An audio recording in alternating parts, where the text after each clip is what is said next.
Assalamualaikum warahmatullahi wabarakatuh. Video ini dibuat untuk memenuhi kuis 12 teori akuntansi dengan materi akuntansi perubahan harga dengan dosen pengampu Ibu Dr. Ernastiani SEMSI. Di dalam kelompok 4 terdiri dari Saya Putri Dwi Intika dengan NIM 432190167. Saya Pradita Diah Ayu Paramita dengan NIM 432190101114. Saya dengan Nuraini Oktavianti dengan NIM 432190101116. Saya Devi Savitri dengan NIM 432190101123.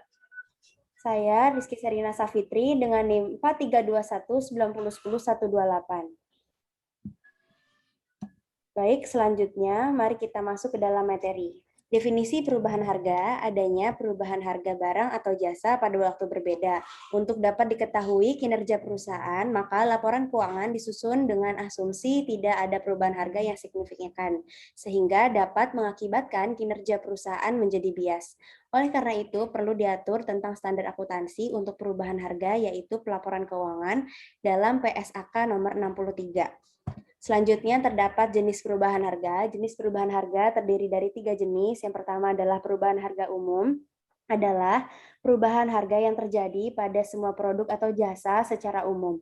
Perubahan harga umum ini dikenal dengan istilah inflasi atau penurunan nilai tukar satuan uang atau juga dikenal dengan perubahan daya beli. Perubahan tersebut disebabkan karena faktor ekonomik seperti tersedianya uang atau kecepatan beredarnya uang dibandingkan dengan ketersediaannya barang atau jasa dalam perekonomian satu negara. Selain itu juga terjadi ketidakseimbangan antara permintaan dan juga penawaran barang dan jasa secara umum atau perubahan harga pasar dunia untuk komoditas dasar tertentu, misalnya minyak bumi dan juga emas. Selanjutnya ada perubahan harga spesifik, di mana karakteristik barang tertentu akibat teknologi atau selera terhadap barang. Perubahan harga spesifik ini terjadi karena faktor selera konsumen, lalu perubahan teknologi di bidang teknik industri, dan spekulasi atau perubahan harapan masyarakat terhadap kuantitas barang dan jasa tertentu yang tersedia atau suplai dalam masyarakat. Yang terakhir adalah perubahan harga relatif. Perubahan harga relatif ini mencerminkan perubahan harga spesifik setelah pengaruh perubahan harga umum diperhitungkan.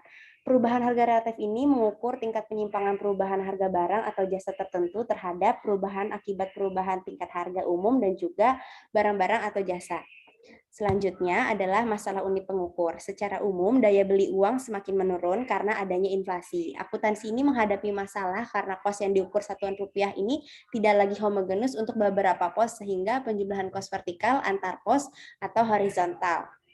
Dengan adanya model ini, rupiah yang tidak dikonversi atau rupiah seperti apa yang dimaksud dengan rupiah nominal. Sehingga model akuntansi untuk mengatasi hal ini sering disebut juga dengan akuntansi tingkat harga umum atau juga akuntansi inflasi. Selanjutnya adalah masalah mempertahankan capital atau juga capital maintenance.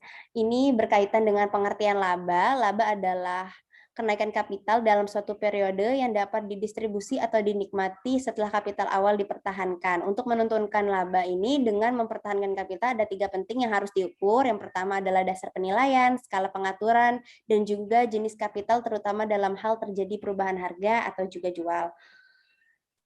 Selanjutnya akan disampaikan oleh Nuraini Oktavianti. Untuk Nuraini Oktavianti, saya persilahkan. Oke, baik. Jadi kita memasuki materi selanjutnya, yaitu ada pos-pos moneter dan non-moneter, di mana berkaitan dengan perubahan harga yang tujuannya untuk penyesuaian penyajian laporan keuangan item-item. Nah, untuk pos-pos moneter sendiri dibagi menjadi 2 macam, yaitu ada aset moneter dan kewajiban moneter, di mana aset moneter adalah klaim untuk menerima kas di masa yang akan datang dengan jumlah dan saat yang pasti tanpa mengaitkannya dengan harga yang masa akan datang, barang atau jasa tertentu. Dan kewajiban moneter adalah keharusan untuk membayar uang di masa yang akan datang dengan jumlah dan saat pembayaran yang sudah pasti. Selanjutnya ada pos-pos non-moneter, terdiri menjadi 2 bagian pula, ada aset non-moneter maupun kewajiban non-moneter. Aset non-moneter adalah aset yang mengandung jumlah rupiah yang menunjukkan nilai dan nilai tersebut berubah-ubah dengan berjalannya waktu. untuk kewajiban non-moneter adalah kewajiban untuk menyerahkan barang atau jasa yang potensi jasa lainnya dengan kuantitas tertentu tanpa memperhatikan daya beli. Slide selanjutnya akan dibahas mengenai akuntansi daya beli konstan, di mana ada keunggulan dan kelemahannya. Beberapa argumen yang diajukan untuk mendukung penyajian informasi daya beli konstan adalah akuntansi daya beli konstan menjadikan angka akuntansi lebih bermakna. Yang kedua ada akuntansi daya beli konstan, pembandingan antar periode akan memberikan informasi yang lebih bermakna daripada pembandingan atas dasar rupiah normal. Yang ketiga ada pembandingan data antar perusahaan juga menjadi lebih berarti dan informatif. Yang keempat, akuntansi daya beli konstan akan menghasilkan informasi laba atas dasar konsep mempertahankan kapital. Sedangkan ada beberapa keberatan dan kelemahan yang sering dilontarkan terhadap akuntansi daya beli konstan. Yang pertama, daya beli konstan belum memperhitungkan pengaruh perubahan harga spesifik. Yang kedua, ada manfaat informasi tambahan kemungkinan besar tidak sepadan dengan kos untuk menyusun statement keuangan daya beli konstan. Yang ketiga, acap kali statement keuangan daya beli konstan diinterpretasikan secara keliru sebagai informasi tentang nilai sekarang. Yang keempat, ada untung atau rugi daya beli tidak mempunyai makna atau interpretasi yang jelas atau intuitif. Materi selanjutnya akan dibahas oleh Saudari Pradita Dia Ayu. Dipersilahkan. Baik, selanjutnya ada akuntansi kos sekarang. Tujuan akuntansi kos sekarang adalah mengukur laba suatu periode dengan mempertahankan kapital semula. Kapital diukur atas dasar kapasitas operasi atau kemampuan untuk menyediakan barang atau jasa dengan kuantitas yang sama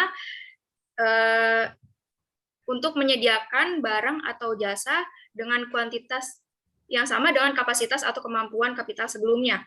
Akuntansi kos sekarang menuntut agar semua sumber ekonomi yang dikonsumsi atau keluar dari kesatuan usaha diganti dengan sumber ekonomi yang mempunyai fungsi atau kemampuan yang sama tetapi lebih besar. Next slide. Selanjutnya ada dasar pengukuran kos sekarang. Yang pertama ada kos pengganti. Dengan dasar ini penekanan diletakkan pada kos penggantian aset yang dikuasai perusahaan dengan aset yang sejenis atau sama fungsinya. Yang kedua ada nilai jual sekarang. Dengan dasar ini kos sekarang aset diukur atas dasar harga aset seandainya pada saat sekarang perusahaan memilih untuk menjual aset tersebut alih-alih memakainya untuk operasi. Yang ketiga ada nilai terrealisasi harapan. Untuk aset ini, dasar ini dilandasi gagasan bahwa semua aset diperoleh untuk memberikan potensi jasa masa yang akan datang yang akhirnya mendatangkan aliran masuk dana atau kas. Next slide. Kos sekarang dan pemertahanan kapital. Seperti akuntansi daya beli, akuntansi kos sekarang juga dilandasi konsep pemertahanan kapital. Perubahan harga aset yang ditahan selama suatu periode menimbulkan untung atau rugi bagi perusahaan. Perlakuan untung atau rugi penahanan bergantung pada jenis kapital yang dianut. Untuk kapital finansial, untung atau rugi ini akan diperhitungkan dengan penentuan laba periode sebagai untung terrealisasi. Jika kapital fisik dianut, kapital dapat dikatakan tetap atau dipertahankan kalau perusahaan mampu mengganti seluruh asetnya dengan aset sejenis atau jika perusahaan mampu mempertahankan kapasitas untuk memproduksi barang dan jasa secara tetap atau sama dengan periode sebelumnya. Selanjutnya ada sumber informasi dan teknik pengukuran. Yang pertama ada pengindeksan. Sumber informasi dapat berupa indeks harga yang dihasilkan pihak eksternal untuk kelompok barang atau jasa yang diukur atau indeks harga yang dihasilkan sendiri oleh perusahaan berdasarkan catatan historis untuk kelompok barang atau jasa. Yang kedua ada penghargaan langsung. Teknik ini membebankan secara langsung bahan dan tenaga kerja ke suatu aset atau kelompok aset. Teknik ini biasanya memerlukan informasi dari dalam maupun luar perusahaan. Informasi dari luar misalnya saja berupa harga faktur sekarang, daftar harga dari penjual barang atau jasa, atau kutipan harga lain atau taksiran, dan kos produksi standar yang menggambarkan kos sekarang. Berikutnya ada pengkosan unit. Teknik ini digunakan untuk menaksir kos reproduksi suatu barang. Dengan teknik ini, setiap komponen kos yang membentuk kos reproduksi harus dihitung dengan menggunakan data yang tersedia. Berikutnya ada penghargaan fungsional. Teknik ini digunakan untuk menentukan kos pengganti suatu fungsi produksi atau pemrosesan dan bukannya suatu aset secara individual atau kelompok aset yang masing-masing berdiri sendiri. Materi selanjutnya akan dibacakan oleh Saudari Putri Dwi Intika. Untuk Putri Dwi Intika dipersilahkan.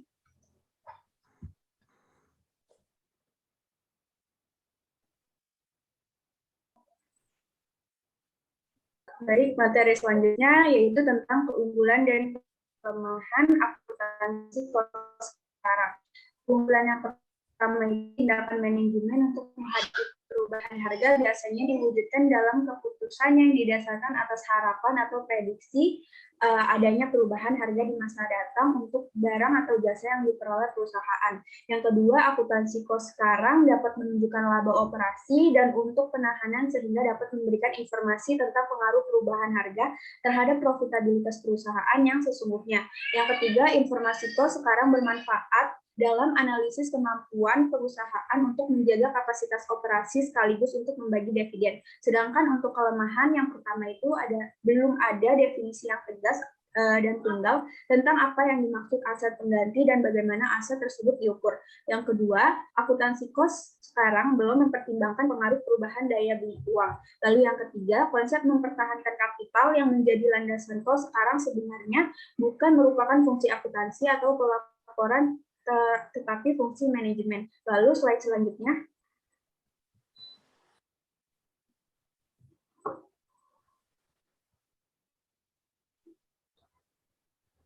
Standar akuntansi perubahan harga. Pada April 2011, sejalan dengan kebijakan konvergensi dengan IFRS, DSAK-IAI menerbitkan PSAK 63, pelaporan keuangan dalam ekonomi hyperinflasi. PSAK 63 memiliki tanggal efektif 1 Januari 2012 dan berlaku untuk semua perusahaan yang melaporkan dalam mata uang ekonomi hyperinflasi. Dalam PSAK 63 tidak menjelaskan secara spesifik tentang tingkat inflasi tertentu yang dianggap sebagai kondisi hyperinflasi. PSAK 63 hanya menetapkan indikasi-indikasi tertentu di mana hyperinflasi dianggap terjadi. Salah satu indikatornya adalah ketika terjadi tingkat inflasi kumulatif selama 3 tahun mendekati atau melebihi 100%. Lalu selanjutnya.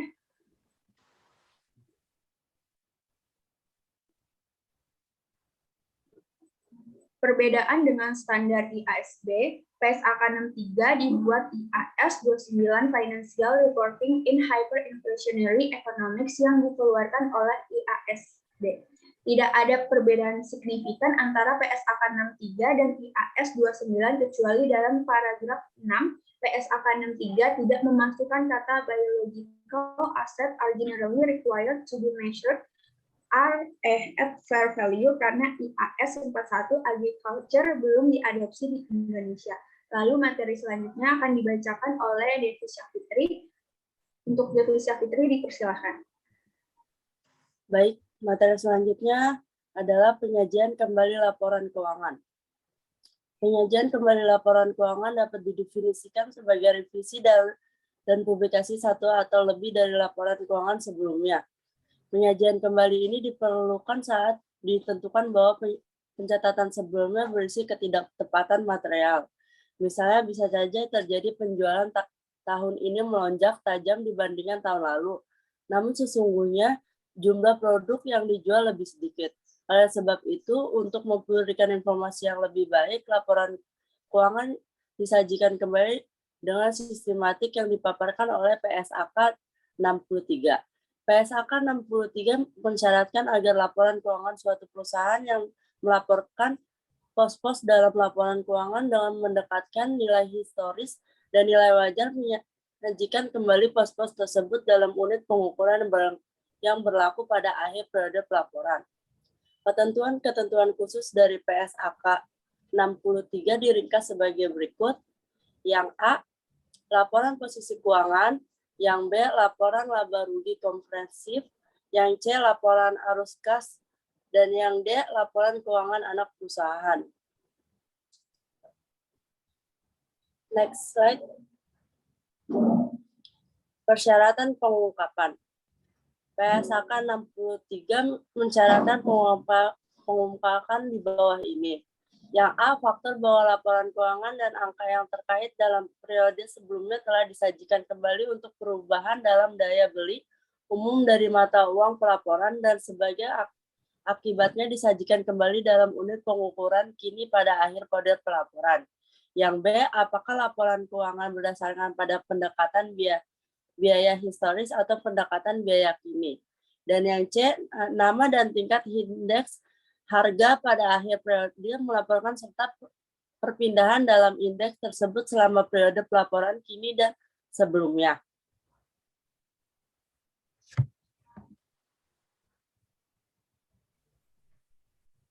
Oke, baik, sekian. Terima kasih presentasi dari kelompok 4 mengenai akuntansi perubahan harga.